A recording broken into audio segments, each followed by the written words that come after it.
E aí, pessoal, bem-vindos a mais uma edição do podcast All Connected do Grupo Eletrolar. Eu sou Igor Lopes, sou jornalista especializado em tecnologia. Estou aqui mediando essas conversas todas que vão falar sobre vários temas relacionados ao futuro do varejo, a tendências, inovações, tudo isso que já existe no Brasil que você pode aplicar no seu dia a dia desde já.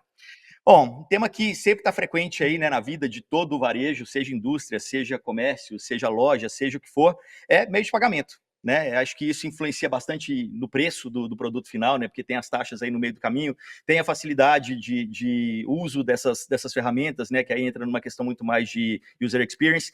E tem também, obviamente, a forma de você fazer a contabilidade disso. Enfim, tem vários temas relacionados a meio de pagamento e também ao futuro deles. E é para isso que a gente tem 4 especialistas na mesa aqui, né? Deixa eu apresentar a turma. Aqui do meu lado, a Adriele Fontoura, que é diretora de vendas de Enterprise da Fiserv Brasil. Prazer ter você conosco, Adriele. Prazer todo meu, Igor. Obrigada pelo convite. Aqui também o Rafael Rapp, que é diretor de varejo da Dots. Também prazer, Rafael. Bem-vindo. Prazer, obrigado pelo convite. Ao lado dele, ó, Liliane Joshua, que é sócia... Falei certo? Sócia... isso porque eu não quis falar o terceiro nome. Pode deixar para você. Como é que é? É Liliane Josuá Czarny. Pois é. Que bom que está no crédito aqui direitinho. Sócia e co-CEO da ACG Meios de Pagamentos, também prazer ter você conosco. Prazer, obrigada pelo convite. E ali para fechar o time, Gilmar Hansen, que é vice-presidente sênior de produtos da Recarga Pay. Prazer ter você também conosco. Prazer é nosso, obrigado pelo convite. Boa. Bom, pessoal, meio de pagamento, né? Mas antes da gente começar a falar do tema, eu acho que é legal a gente apresentar cada uma das empresas, né? A gente tem Dots e Recarga Pay, que são empresas super conhecidas aí por todo mundo, mas Fiserv e ACG já são aí do mundo B2B, né? Então explica para o pessoal o que vocês fazem. Vai lá, Adriele. Legal, bacana que você tocou nesse ponto, porque uma vez que está no B2B, às vezes a marca não chega ali, né? E a gente tem que fazer, de fato, essa menção. A Fiserv é uma empresa global, ela está presente em mais de 100 países. Na América Latina, eu diria que praticamente em todos os países ela tem um footprint, e ela é uma grande prestadora de meios de serviço, voltando serviços para meios de pagamento, tá? As verticais em que ela está presente são uma vertical voltada para merchants, onde a gente tem desde o serviço de adquirência, hub de Pix e soluções que vão até a jornada de conciliação, né? Ou seja, desde a entrada até a finalização ali da venda. Uma vertical para emissão, onde a gente atende as instituições financeiras com emissão de cartão de crédito, e uma vertical voltada para bank, para core bank e soluções como Bank as a Service.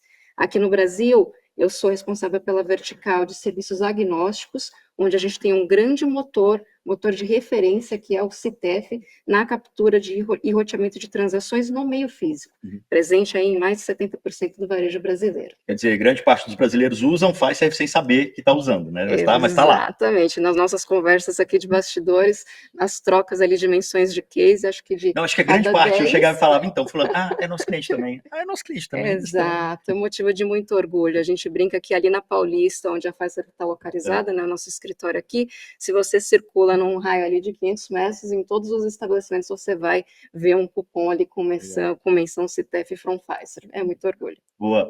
Rafael, Dots, eu acho que a grande maioria conhece, de repente já até junta os pontos ali, mas fala para o pessoal um pouquinho sobre a empresa. A Dots tem 25 anos, nasceu como pioneira em programa de fidelidade por coalizão, e ao longo desses anos a gente veio acumulando, a gente tem hoje mais de 50 milhões de consumidores cadastrados. Estamos presentes em diversos segmentos também, tanto o e-commerce como o varejo físico.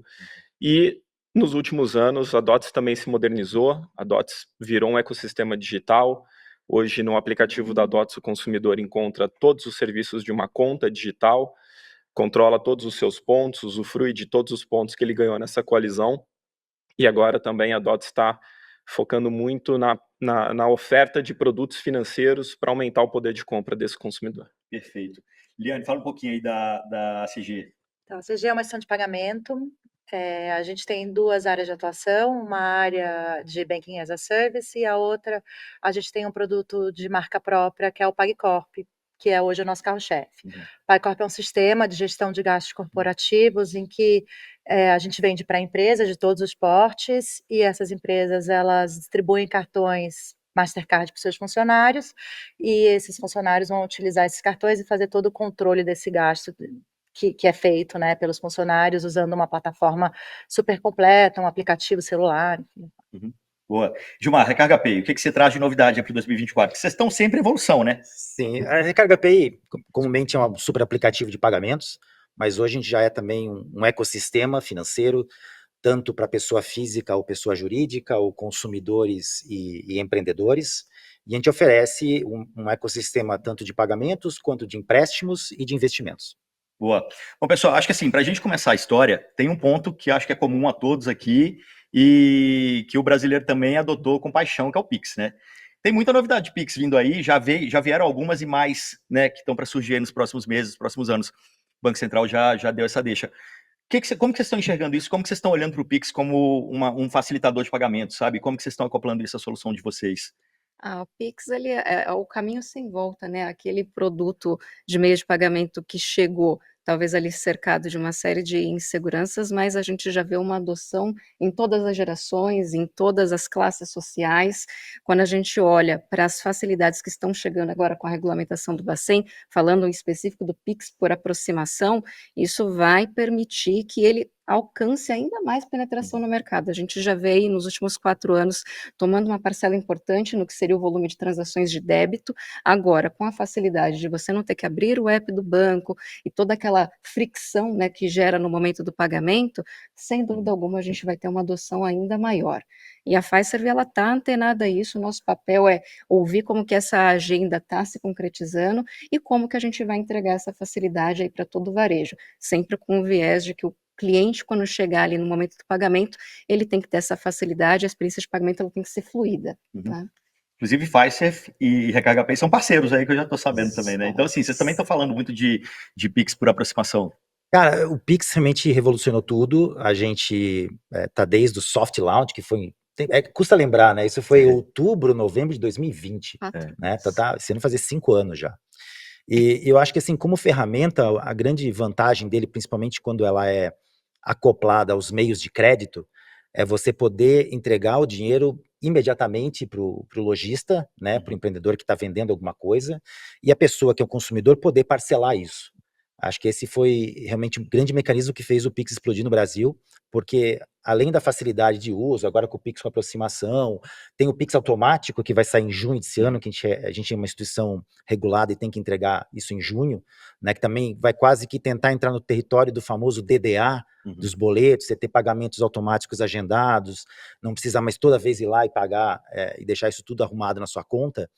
Mas acho que o grande incentivo assim, no mercado financeiro é você poder juntar essas duas coisas. Você poder pagar parcelado, que o brasileiro tem que pagar parcelado, faz parte do DNA, mas ao mesmo tempo o lojista, o empreendedor poder receber esse pagamento de forma imediata.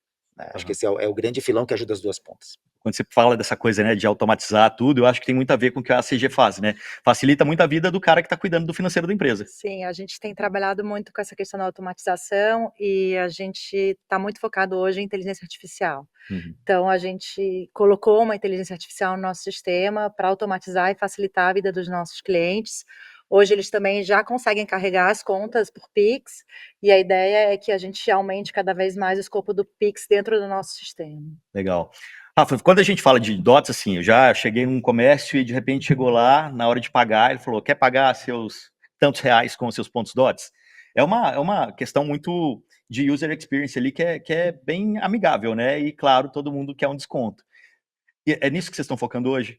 Sim, e até fazendo gancho com o Pix, eu acho que o Pix foi um grande catalisador de digitalização. Então, quando a gente tem esse consumidor digitalizado, é muito mais fácil da gente conectar com ele e levar muito mais valor para ele, levar muito mais ofertas, colocar ele sempre participando de campanhas, promoções e melhorar muito mais essa jornada. Então, a digitalização permite que não só eu deixe ele utilizar os pontos para pagar, mas que ele acesse na hora, durante a jornada de compra, crédito e utilize parceiros que a DOTS tem para utilizar ali algum recurso e aumentar a compra dele. Mas, pessoal, assim, eu vou contar um caso para vocês, é real, tá? Não é fique, não. Eu acabei de voltar da casa dos meus pais, ontem a gente foi almoçar. Na hora de pagar o almoço, isso antes, na hora de pagar o posto de gasolina, ele também fez a mesma coisa, ele abriu a carteira dele e pagou tudo com a nota de 20 reais, e era nota de 20 reais, sabe? Que calhamaço de nota de 20 reais, assim. Aí eu, sei lá, ele pediu 100 reais no posto de gasolina, deu as 5 notas, beleza. Na hora que foi pagar o almoço, deu 106. Claro que a pessoa do caixa não tinha troco, né? Aí eu passei, tá bom, pai, passa 100, aí eu passo 6 aqui agora no cartão. Mas ele se recusa a usar cartão com aproximação, se recusa a usar essas coisas. ele tá em extinção no Brasil Tá em hoje, né? extinção no mundo, né? É. Vou te falar que eu viajei para fora agora no final do ano e é cards only, assim, É. não tem a opção de pagar com dinheiro, não aceita. Uhum. Quer dizer, então acho que o dinheiro vai sumir. Então, ou as pessoas vão se adequar a essa realidade nova, ou elas vão ficar com o dinheiro na mão e não vão conseguir consumir nada. Mas nesse aspecto existia muito uma questão, né? Principalmente vocês, em outras conversas que a gente já teve aqui, de falar do Brasil de vários Brasis, de algumas regiões que as pessoas guardavam dinheiro ali debaixo do colchão, Tem. e que também, talvez vocês tenham percebido essa mudança mais Sim. próxima aí de vocês. Principalmente, né, na época do auxílio-benefício, na época do Covid e tudo mais, isso forçou a digitalização de muita gente, era isso, ou não tinha como resgatar esse dinheiro. Mas a gente vê, principalmente em regiões menos populosas, muita gente ainda vai numa loja, a gente tem uma solução específica que é permitir com que o lojista aceite pagamentos. Então, às vezes, você não tem mais a lotérica em tudo que é lugar, você tem muito menos, e ele precisa pagar uma conta, e a conta ainda é um boleto. Aonde que eu vou pagar essa conta, um boleto com dinheiro? A gente tem uma solução que você pode, o empreendedor que tenha o Recarga Pay, aceitar esses pagamentos, ele liquida o pagamento para aquela pessoa e se torna quase que uma agência bancária, né? Só que é uma agência self-service remota ou aonde você quiser, né, com um aplicativo mobile na sua mão, né, que permite essas regiões menos favorecidas de ter algum lugar que você possa fazer esse pagamento. E ele ainda recebe benefício por isso. Sim, a gente dá um rebate para ele fazer esse serviço de correspondente para a gente. Bacana, Gilmar, que você mencionou isso. Essa é uma tendência que a gente vê bastante premente no varejo brasileiro, principalmente quando você olha para aqueles grandes varejistas, né, os pontas de lança, esse movimento cada vez mais comum de eu não entregar só o serviço do varejo, mas como que eu viabilizo, me torno uma instituição financeira de fato, provendo crédito, facilitando as condições, né? Então, é um movimento que a Fiserv acompanha e a gente também está presente. A Fiserv, ela atua desde a cadeia do varejo na aceitação do meio de pagamento, como também na conexão com esse ecossistema, né? De um lado eu tenho varejistas e do outro eu tenho mais aí de 400 instituições plugadas dentro desse ecossistema, provendo soluções que permitem algo como um Corban, né, que é o que você mencionou, inclusive é uma conexão que a gente tem aí com a Recarga Pay, né? E aí, assim, a gente fica com esse umbigo em São Paulo, né? Mas quando você olha para o Brasil, Não. os cases que a gente estava falando eram exatamente esses, né? Exato. Nossa, tem o grupo Martins. Grupo Mateus, desculpa. Martins. Quando você vai lá para Maranhão, não existe outra realidade que não o Grupo Mateus, né? São mais de 60 mil colaboradores, aquilo ali é de fato um império. Então, é bacana de ver que eles estão antenados e não só essa entrega do como eu vendo o meu produto, enfim, como que eu estou ali presente ali na prateleira, mas como que eu entrego valor e como que eu capitalizo ainda mais esse cliente para que ele possa consumir da minha loja. O Grupo Bemol na Amazônia também, né? Assim, cara, todas as lojas do Grupo Bemol viram um ponto de saque de dinheiro. E você força o cara a ir na loja e de repente ele vai e compra mais alguma coisa, né? E você tem todos os dados dele, aí já entra numa outra pegada omnichannel que a gente também vai conversar bastante aqui. Grande gerador de tráfego. Eu acho que vocês também são conectores nesse sentido, né? Sim, quando a gente entra num varejo, a Dots ela tem 50 milhões de consumidores, ela está presente em 100% dos municípios. E a gente tem grandes parceiros que têm uma penetração muito grande, uma cobertura no território nacional, como os bancos.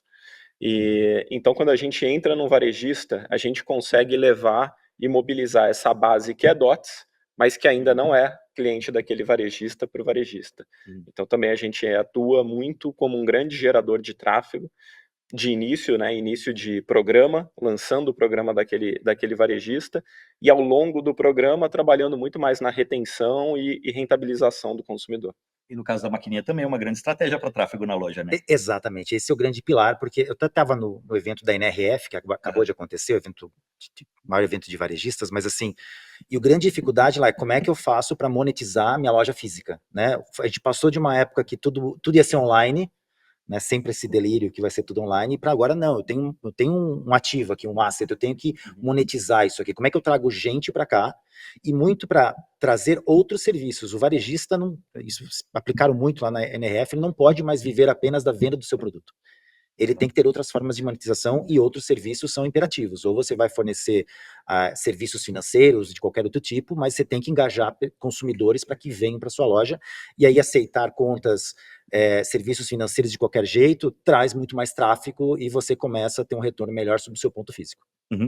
Quando a gente fala dessas novidades todas, né, assim, o mercado de pagamentos está ficando cada vez mais integrado, cada vez mais soluções, aqui na mesa a gente vê várias, Qual que é a grande dificuldade do varejista hoje ao integrar tudo isso, assim? Qual que é a grande dor dele hoje? Vocês conseguem? Quando a gente fala em inovação em meios de pagamentos, dá para a gente viajar lá na China, o que ela está fazendo com outros adventos, com biometria, enfim, com outras formas. Mas acho que aqui a gente tem ainda um desafio muito grande de como que a gente torna essa experiência de integração mais simplificada. Se você for olhar do ponto de vista de automações comerciais, por exemplo, são milhares de automações comerciais, cada uma especializada em um segmento, formas de pagamento infinitas. Eu acho que a gente já tem um prato bastante cheio aqui de como que a gente minimiza o impacto dessas fricções na integração e como que a gente se preocupa também com o processo como um todo, porque conectar um novo meio de pagamento, ok, a gente pode tornar isso mais fácil, mas e o reflexo no financeiro?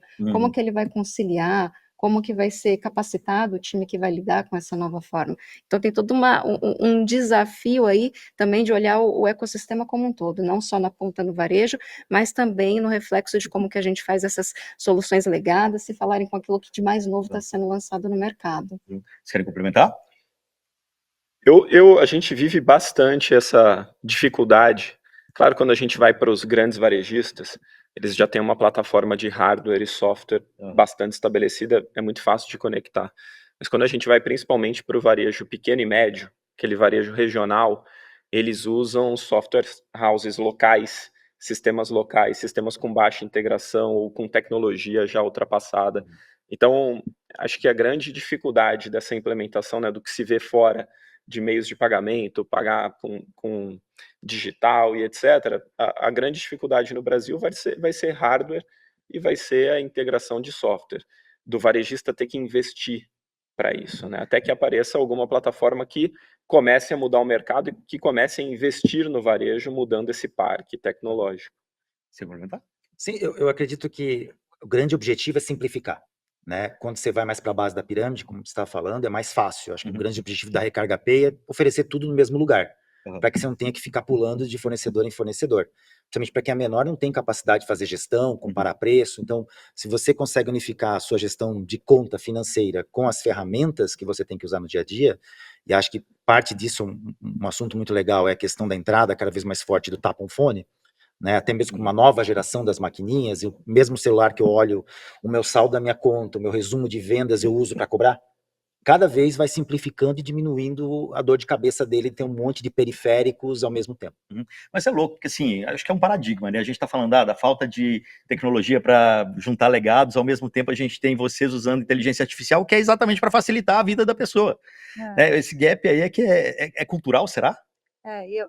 Eu acho que é cultural, com certeza, quer dizer, é um processo, né, e demora, quer dizer, demora e não demora, né, depende muito do ponto de vista. do ponto de vista, mas o que a gente vê lá na CG todo dia, assim, é essa demanda dos menores de soluções que sejam mais completas, né, para ele poder encontrar em uma solução só multifuncionalidades, né, então a gente tem buscado muito trazer o máximo de funcionalidade no mesmo aplicativo para os nossos clientes, né. Mas fala um pouquinho mais assim, de como que vocês têm usado a inteligência artificial para poder ajudar a empresa na ponta, né? Acho que tem várias informações ali que você pode juntar A com B e trazer um resultado C que vai deixar a pessoa muito mais liberada para fazer outras coisas mais importantes.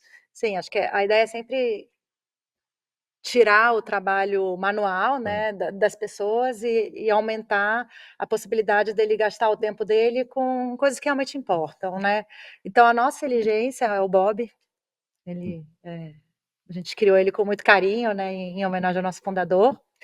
E o que ela faz? Ela basicamente dá algumas soluções, alguns prompts já prontos para o gestor, para que ele já utilize esses prompts que a gente já criou para facilitar o trabalho do dia a dia dele. Então, o que ele fazia, às vezes, em 2, 3 dias, eu tinha uma equipe fazendo, com a inteligência artificial eu consigo ter uma pessoa fazendo, eu consigo ter uma pessoa fazendo, às vezes, em até 2, 3 horas. Então, assim, ele ganha muito tempo tendo a inteligência artificial. E o legal é que a gente consegue dar essa solução não só para o grande, né, que está na nossa carteira de clientes, então, né, os grandes varejos, mas também para o pequenininho. Então, abrindo essa possibilidade para todas as empresas, que eu acho que é uma coisa que as pessoas estão buscando, né? O CFO do varejo já abriu o olho aí, ó, facilitando a minha vida. Não, o legal disso, eu estava lembrando aqui, porque nos bastidores, todo fechamento de mês, você tem o financeiro, aquela briga, essa despesa é esse centro de custo, é essa conta, e fica aquela reclassificação, e se você tem inteligência artificial alocando certinho... Ela já faz tudo, né? Exato. Então, assim, ela realmente abre espaço para que as pessoas trabalhem no que importa, né?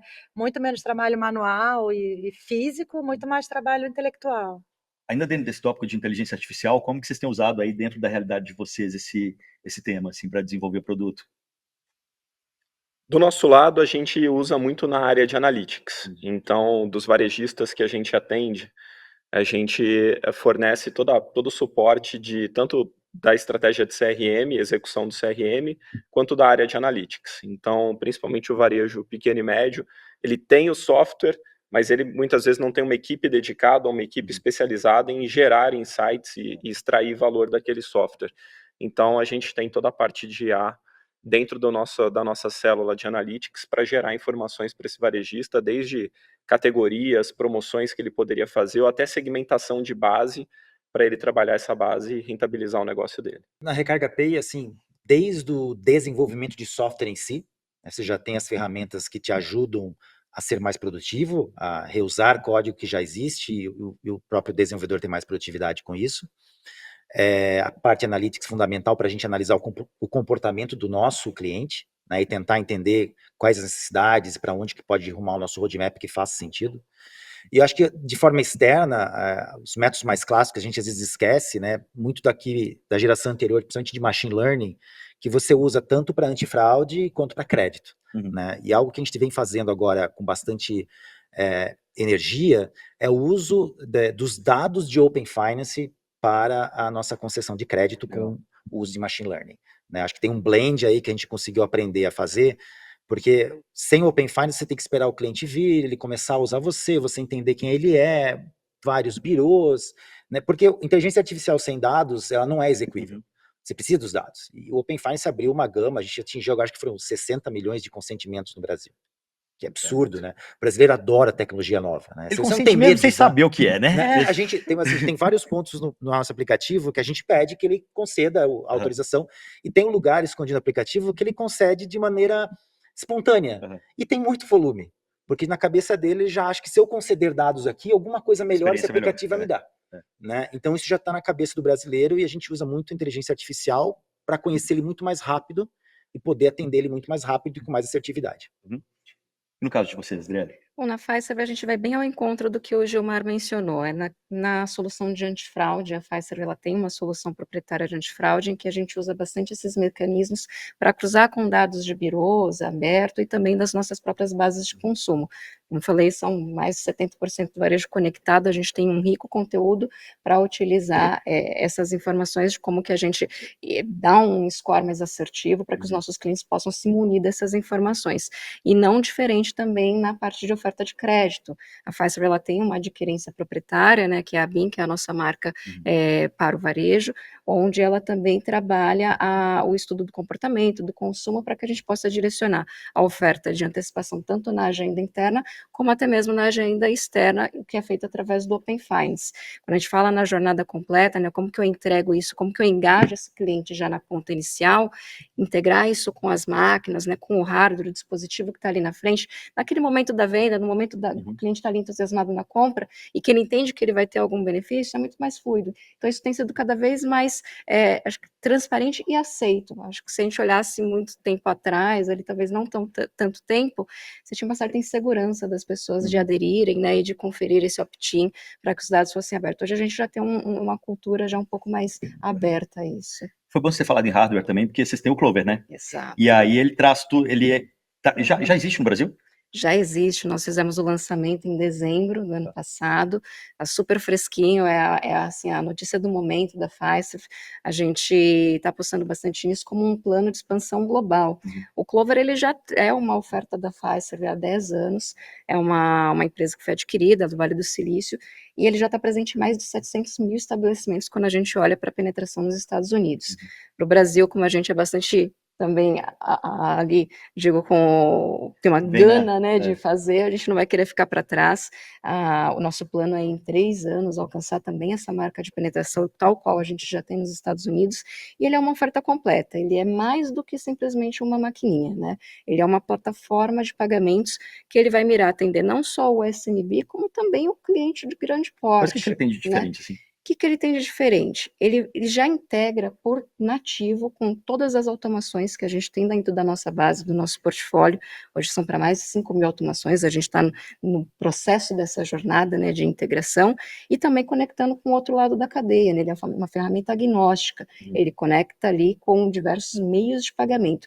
E ele também entrega um pacote de retaguarda positivo para quem está ali na frente de caixa, principalmente quando a gente olha para esse varejo menor, com apps, por exemplo, de gestão de jornada de trabalho dos colaboradores, de autenticação de qual foi o operador que executou aquela venda, para facilitar também o processo pós, né, de conciliação, enfim, e até de auditoria, né, do que foi ali vendido. Ele também conecta com todas as demais funcionalidades que a gente tem nativo do nosso ecossistema, como o Hub de Pix e como outros players também, a função de recarga e outras funcionalidades aí que a Recarga Pay podem ofertar, também podem estar conectadas. E até fazendo um gancho aqui com o RAP na DOTS, eu acho que assim, o grande fator de engagement, né, quando a gente pensa, né, no cliente, para o que a gente entrega de benefício, é a questão de atrelar isso com programas de pontuação. Então é algo que a gente também mira aí em abarcar dentro do Clover para completar essa oferta. Então, Recarga Pay e Dots gostaram disso, né? Satisfeitos. Deram joinha. Mas aí, conta então, como que a Dots poderia estar conectada no Clover para que eu consiga ter mais informações daquele cliente?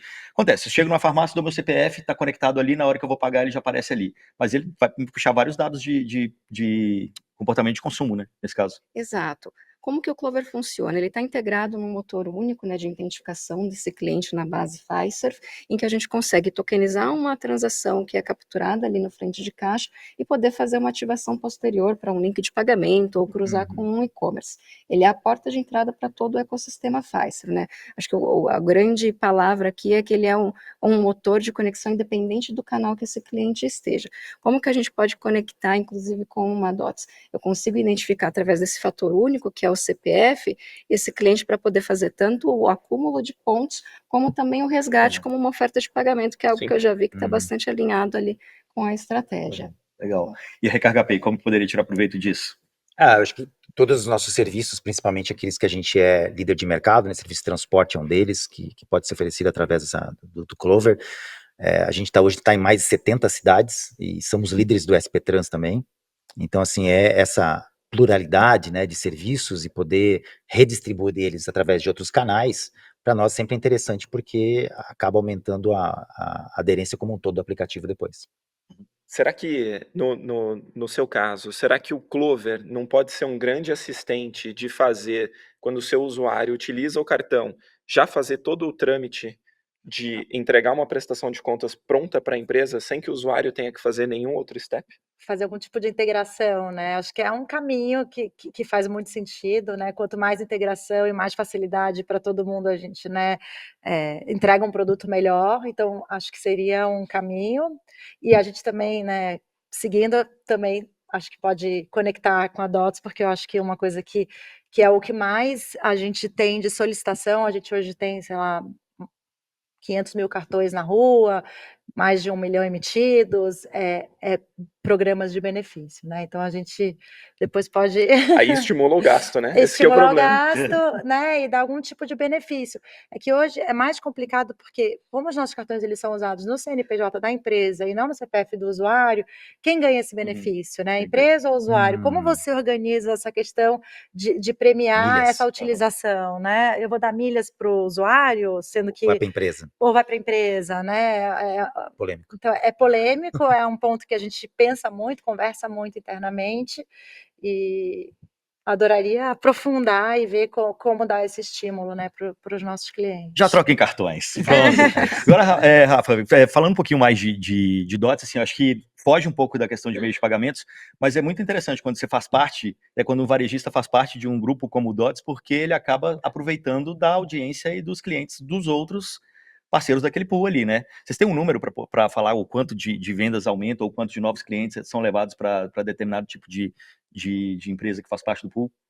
Quando a gente saiu do programa de fidelidade para ser um programa mais digital, que oferece formas de pagamento e fez o programa de fidelidade virar um meio de pagamento, quase no varejo, hoje a gente consegue trazer não só os pontos da coalizão, os pontos DOTS, mas pontos de programas parceiros que podem ser transferidos e as soluções de crédito. E quando a gente oferece crédito, e esse hoje talvez seja o melhor mecanismo para um varejo fidelizar na situação econômica que a gente está atualmente no país, a gente tem, primeiro, uma reativação grande de base. Então a gente consegue reativar aquele cliente que deixou de consumir, porque começou a consumir em feira, no açougue, porque no açougue ele anota e paga quando tem dinheiro, etc. E a partir do momento que eu dou acesso do crédito para ele, ele volta a concentrar as compras no varejista. A gente trouxe cliente novo, e quando eu dou o crédito, esse cliente ele gasta quase o dobro no ticket quando ele utiliza crédito. E é um produto que tem mais de 60% de recorrência. Então, uma vez que o cliente utilizou, no mês seguinte, 60% estão utilizando de novo. Então, a gente conseguiu gerar muito fluxo e virou a maior alavanca de fidelização hoje. O varejista sofre com o consumidor fracionando compra, mudando de canal, mudando de marca, de produto, porque o orçamento está mais apertado, e o consumidor começa a mudar o comportamento. Então ele trocou marca, trocou embalagem, deixou de consumir, começou a pulverizar a compra. Então a gente vê hoje o varejo de proximidade dando um salto enorme na carona disso. A mesma coisa o atacarejo. Então o atacarejo é onde esse consumidor de renda apertada está indo fazer a compra de abastecimento. O varejo de proximidade é onde o consumidor está gastando o dinheiro que está no bolso aquele dia, onde ele compra só o que precisa e volta com a sacolinha. E aí a gente vê Oxxo, Pão de Açúcar Minuto, Carrefour Express, vários parceiros crescendo dentro dessa linha. Então, a gente começou a oferecer crédito e virou meio de pagamento justamente para conectar um pouco do que estava a dor do varejista, de não ter esse consumidor fidelizado, com a dor do consumidor, que era: eu não consigo mais comprar, eu não consigo mais ter acesso e meu poder de compra só cai. Então foi um pouco desse movimento que a gente fez. Perfeito. Bom, pessoal, falando um pouquinho de futuro, né? A gente já falou bastante presente aqui, Pix bombando no Brasil, 4 soluções aqui, 4 empresas que fornecem soluções para o mercado brasileiro, mas quando a gente olha principalmente para a Ásia, a gente começa a ver coisas bem diferentes, né? Principalmente biometria para pagamento, né? Palma da mão, íris e tal. O que vocês acham dessa tendência? Vocês acham que é uma questão cultural de lá e que para o brasileiro não vai pegar? Botando a bola de cristal na mesa aqui, assim, quando a gente fala em biometria, o que vocês acham que pode acontecer por aqui? O que vai respingar por aqui? Você que estava no NRF, vai. Sim, eu acho que o pagamento pelo rosto, pela face, né, é muito evoluído na China. Né? Não está tão próximo do nosso dia a dia ainda. Uma das coisas que eu vejo uma convergência, e a gente está vendo alguns casos de uso e até alguns protótipos, é o uso da biometria com o Pix. Então vai acontecer um novo método de autenticação do Pix, junto com o Pix para aproximação, que vai ser a face na biometria. Então já tem protótipos disso que talvez vá levar a gente um pouco para esse caminho. E como o Pix é algo que, se adotar e se for fácil de usar, né, descomplicado, escalar, tudo vai atrás. Né? Mas eu acho que o uso do Pix para biometria é o que mais vai falar parecido com o que a gente tem hoje no mercado da China. Você concorda? Sem dúvida, acho que assim, o que impediu talvez até uma aceleração maior do que já foi a aceitação de Pix na linha do tempo. Talvez essa insegurança que alguns têm de: eu vou ter que abrir o meu aplicativo do banco aqui no varejo com outras pessoas no meu entorno, né?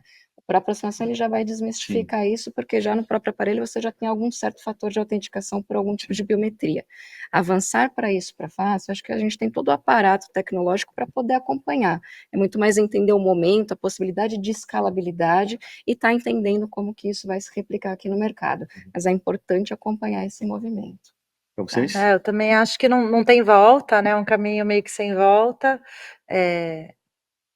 Concordo que a questão, né, da segurança faz com que as pessoas tenham algum tipo de preocupação, mas não tem jeito, né? Eu acho que o mundo caminha para né, para essa situação, e o Brasil vai. E a gente é um país onde tem muita fraude, né? Muita fraude mesmo. Então, qualquer tipo de coisa que repila um pouco a fraude, né, diminua as fraudes, vai ser uma solução que vai acabar crescendo aqui, né? A biometria é muito avançada, né? A gente estava gravando aqui outro dia um outro podcast para a NVIDIA, que eles estavam trazendo uma solução que é o banco de dados usado pelo governo de reconhecimento facial. A gente tem umas fotos que você vê e você fala: essa pessoa fez de tudo para não aparecer na foto. Sim. E o sistema reconhece.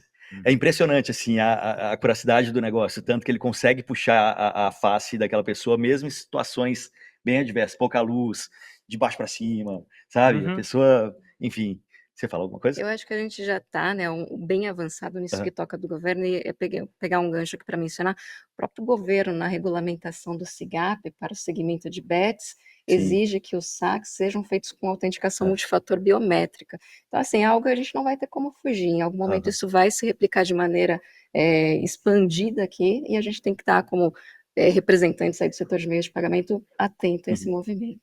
Ainda falando de futuro que já é presente, quando eu penso em Bitcoin, em criptoeconomia, como que vocês enxergam essa tendência também? É tendência, aliás? Acho que é tendência, né, algo que por muito tempo ficou muito presente talvez na pessoa física, Uhum. né, ali olhando para isso, mas quando a gente olha para o B2B é algo que é premente que a gente Uhum. esteja de olho para isso. Quando a gente olha para a Pfizer fora do Brasil, ela já tem algumas associações, por exemplo, com a Bankt, para poder fazer ali a parte de troca, a parte de saque. No Brasil, a gente ainda está monitorando esses movimentos, muito por conta da falta da regulamentação, né? Acho que é Uhum. algo que ainda está numa zona cinzenta, não tem isso muito estabelecido para quando a gente olha para o segmento B2B. Você ainda não vê uma realidade, por exemplo, de uma pessoa chegar no varejo e demandar que ela quer pagar com a Exato. criptomoeda, né? Sim. É. Acho que a gente tem alguns passos antes para isso, mas sem dúvida é uma tendência. Não, e aí tem compliance, aí entra na sua coisa também de, né? Isso. Acho que para vocês, principalmente, acho que ainda está um caminho um pouco distante. Pra gente tá, sinceramente, mas a gente tá de olho, né, Aham. eu acho que você tem que estar conectado com tudo que tá acontecendo no mundo pra, né, tá sempre um passo à frente. Mas aqui eu acho que tem muita questão de segurança e compliance, né? Que é muita área de vocês também, de como validar tudo isso. Que é pra gente, né, a Aham. maior questão, né, garantir compliance, garantir segurança, garantir que você não tenha riscos fiscais para o funcionário, ou riscos jurídicos para a empresa, então a gente está sempre de olho em tudo isso. Eu acho que para o meu mercado ainda a Mas vai cripto chegar. vai demorar a chegar um pouquinho, mas é sempre uma surpresa, então Uhum. Olha, Igor, talvez como futurologia, ou algo pelo menos que tem um pouco de expectativa que evolua mais nesse ano de 2025, talvez seja o Drext, né, que Sim. tá na nossa mesa, é regulado e às vezes pode virar obrigatório, né? Eu acho que ainda está muito no campo do B2B, mas tem alguns casos de uso novos que vem chamando a atenção, é como você poder, por exemplo, tokenizar a tua linha de crédito de um banco para te ajudar a usar isso como colateral em outro empréstimo. Uhum. Né? O caso mais clássico do Drex hoje é poder, não, vou comprar um carro, um imóvel, no mesmo momento que eu comprar, eu ganho a tokenização do imóvel e o dinheiro vai para o outro lado. Uhum. Né? Que hoje em dia você paga e fica naquela, né? Será que vem, não vem?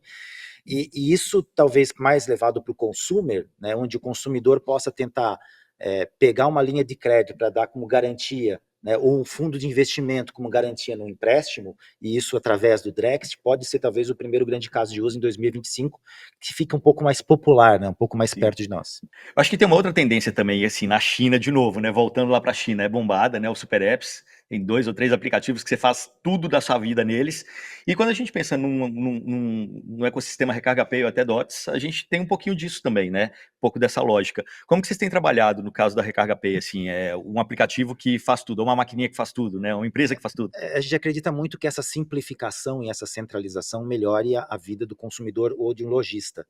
Né? Do lado do lojista, seja ele um CNPJ ou ainda um PF incipiente, ter as ferramentas como a maquininha, o link de pagamento, e agora, recentemente, a gente está lançando nosso cartão PJ também agora em fevereiro, e tudo isso centralizado com a sua conciliação, com o seu relatório de vendas, cria um mundo muito mais fácil. Né? A gente procura dar todas as ferramentas do dia a dia para ele, para que ele meio que relacione isso com a sua própria conta pessoal, que ele pode estar transitando entre esses dois mundos no mesmo aplicativo, e com isso ele consegue entender, poxa, isso aqui acontece na minha vida pessoal, na minha vida empresarial, como é que eu lido com essa informação, ou com esse desafio de vendas, de receita, de investimento, né? Acho que tudo isso centralizado realmente gera um diferencial na ponta para que o consumidor seja, ou o lojista seja privilegiado. Perfeito.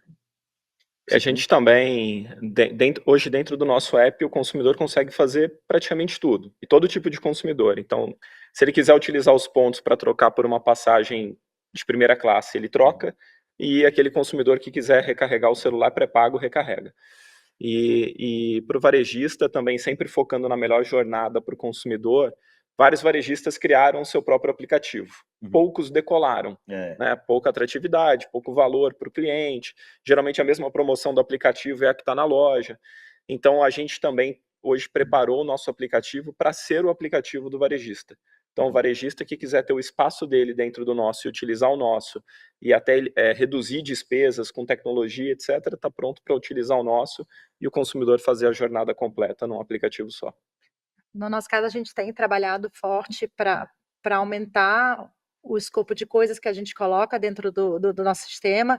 Então, esse ano a gente já lançou rotas que a gente não tinha, a gente lançou benefício flexível dentro do próprio sistema. Então, a gente vai aumentando a quantidade de coisas que o nosso cliente tem à disposição para facilitar a vida dele, seja o grande ou o pequeno varejista.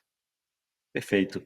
Então, eu acho que um outro desafio, uma outra inovação que está acontecendo muito presente é o uso também de um novo canal que é o WhatsApp. É uma coisa que a gente fala de pagamento conversacional.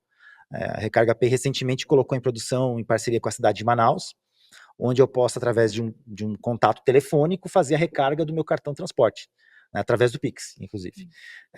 Então, para novos usuários, para uma geração Z, né, que ainda tem dificuldade, talvez, em ter aplicativos mais robustos, mais sisudos, que é algo mais fluido, ele pode começar a ter a sua jornada de contato com a empresa, com o meio de pagamento, por lá.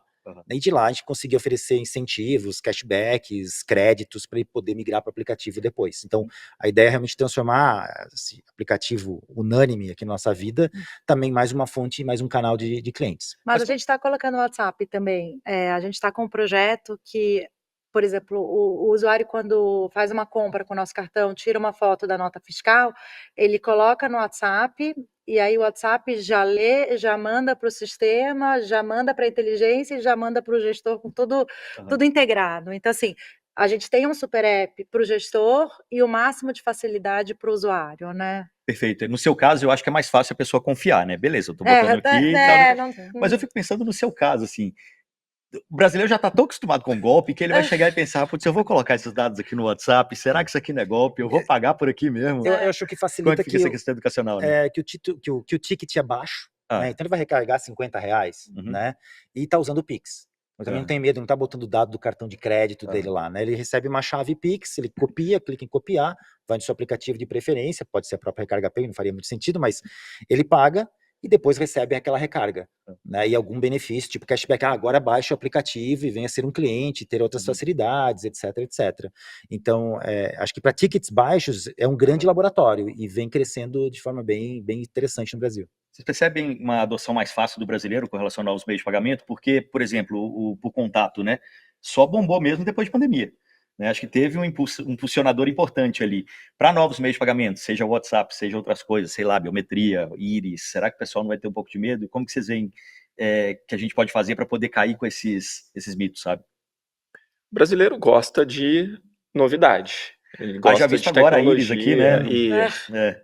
A gente vê até por redes sociais, né? As redes sociais têm uma penetração altíssima no Brasil e tudo mais. O brasileiro gosta.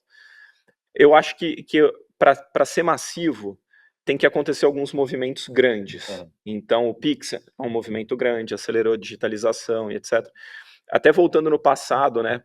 Principalmente no mundo de programa de fidelidade, tudo vai nascer da identificação, para a gente dar nome, né, saber o que comprou, tal, e começar a usar essa informação. A maior identificação que a gente tem disparado é no estado de São Paulo, porque lançou lá atrás a nota fiscal paulista e etc. Então, esses movimentos são muito importantes para essas adoções, não só para fazer com que o parque tecnológico se atualize mais rápido, mas para fazer com que o consumidor adote mais rápido também. Sim, perfeito. Concordo muito. Acho que o que for regulado torna obrigatório e todo mundo tem que ir.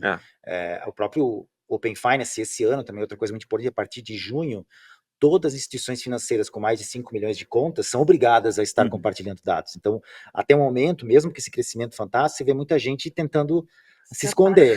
Né? Agora, com novas diretrizes regulatórias, não tem por onde aquilo virar massivo. Perfeito, pessoal. Bom, a gente está chegando ao fim da nossa conversa. Tem mais algum último detalhe, algum último ponto que vocês gostariam de acrescentar? Não, Acho somente que falou muito. agradecer pela participação, acho que foi uma experiência rica, uma troca muito bacana, ter essa aproximação com a Eletrolar, que está sendo aí uma vitrine para clientes que eu tenho certeza que são em comum para muitos de nós aqui, e foi incrível, muito Boa. obrigada. Isso aí, pessoal. Agradeço muito a presença aqui da Adriele Fontoura, que é diretora de vendas de Enterprise da Fiserv Brasil, Rafael Rapp, que é diretor de varejo da DOTS, Liliane Joshua, que é sócia e co-CEO da ACG Meio de Pagamentos, e o Gilmar Hansen, que é vice-presidente sênior de produtos na Recarga Pay. A gente está deixando os links dos LinkedIns deles aqui embaixo, então se quiserem continuar essa conversa, se conectarem, é só dar aquela chamadinha no LinkedIn, beleza? Pessoal, muito obrigado pela participação e a gente se vê na próxima semana. Até lá!